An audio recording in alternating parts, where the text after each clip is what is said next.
அடிப்பத்தாதெல்லாம் சொல்லல, அதெல்லாம் தப்புங்க, அப்படிலாம் சொல்ல கிடையாது. அடிப்பத்தான் சொல்ல, இவங்க 4 தட்டு தட்டினாங்க, அவ்வளவுதான். அது நான் வீடியோல தான் பார்த்து தெரிஞ்சுக்கிட்டேன், வண்டியில உட்காந்து நான் பார்க்கல. என் வண்டி நகர்ந்துருச்சு, அந்த மொத்த செகண்ட்ஸே பாருங்க, 30 செகண்ட் 40 செகண்ட் தான் நடந்திருக்கும். சுத்தி சூழ்ந்து நின்றுட்டாங்க வண்டிக்கு முன்னால. அங்க என்ன நடக்குதுன்னு தெரியாது, நான் உள்ள உட்காந்துருக்கும் போது. அந்த மாதிரிலாம் நான் விட்டுட்டு ஒரு ஆள் கிடையாது. பிரச்சனை டக்குன்னு ஸ்பாட்ல இறங்கிடுவேன் நான். இல்ல அது உரைச்சு போகும். அது வேற டைமென்ஷன் சொல்றாங்க. அதாவது என்ன, ஏங்க ஒரு கட்சி தலைவருடைய ஏங்க அடங்க மறுங்கிறதுக்கான முழக்கம் வேறுங்க. அது நான் கிட்டத்தட்ட 35 வருஷமா சொல்லிட்டு இருக்கிறேன். அவங்களுக்காக சொல்லல. ஒடுக்கப்பட்ட மக்கள் அனைவரும் இது மாதிரி ஒடுங்கி கிடக்காதீங்க, கேஸ் போட்டானாக்கா பயப்படாதீங்க, அது யாராவது உங்களை மிரட்டாண்டா பயப்படாதீங்கன்னு சொல்றதுங்கிறது அது ஒரு அரசியல் முழக்காது. அது யாரும் ஒரு குறிப்பிட்ட சாதிக்கு எதிரானது இல்ல, ஒரு சமூகத்துக்கு எதிரானது கிடையாது.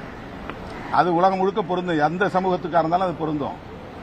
செங்கல்பட்டுல நீங்க என்ன சொன்னீங்கன்னா, அவர் எதுவாக இருந்தா நான் என்ன சொன்னா, அவங்க யாரும் திட்டமிட்டு அடிக்கல. அவன் முறைக்கிறான், திரும்ப முறைக்கிறான். எஸ்கார்ட் போலீஸ் சொல்றாங்கல்ல, தம்பி ஒதுங்க, ஒதுங்கிருக்கலாம்ல.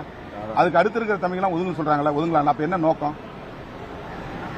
வண்டி மோதி கீழே விழல, இல்ல வண்டி மோதி ஒரு ஏதாவது ஸ்கிராட்ச் இருக்கா காட்டுங்க, ஒரு டெஸ்ட் எடுங்க. இந்த வண்டி அந்த வண்டி மோதணுங்கிறதுக்கு ஏதாவது பெயிண்ட் ஒட்டிருக்கும்ல.